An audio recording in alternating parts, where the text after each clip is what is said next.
Hi, today I will be talking about overview of cellular respiration. This is a good introduction to the topic or a good refresher for a exam or a homework. Cellular respiration is the process by which your cells break down macromolecules like glucose to produce ATP, the energy currency of the cell.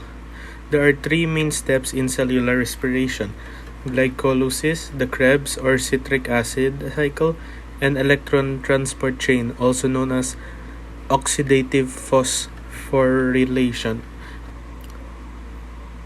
We'll cover each step briefly in this video and focus on the total ATP produced from a single glucose molecule going through to each step. The first step in glycolysis is the series of reaction that takes place inside the cytosol. Glucose is a high energy molecule, and glycolysis starts the process by extracting the energy from that glucose molecule.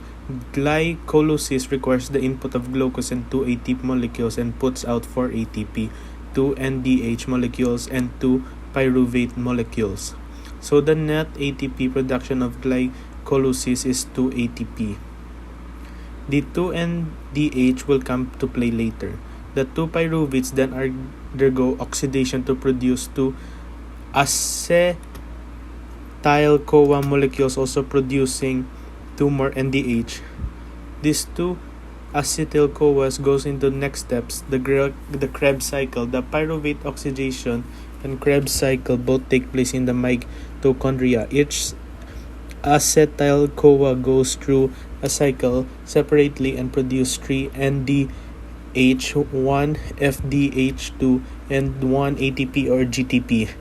So this happens twice. Our total production in the Krebs cycle is 6 NADH, 2 FADH2, and 2 ATP.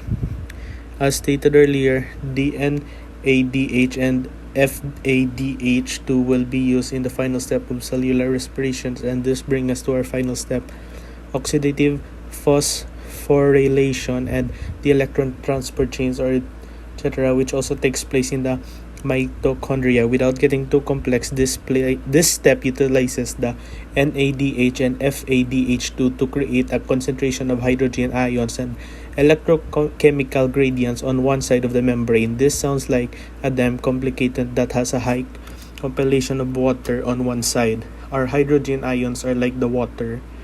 Just as the water pressure of the water dam can push a turbine to create energy, the high concentration of hydrogen ions power a pump to create ATP. The pump in this case is a very efficient enzyme called ATP synthase.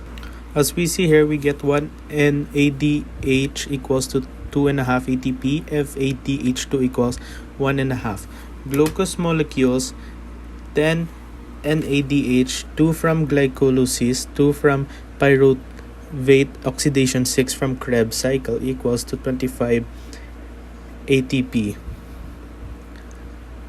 2 FADH2, we get 2 from the Krebs, that's equal to 3 ATP or 4 ATP.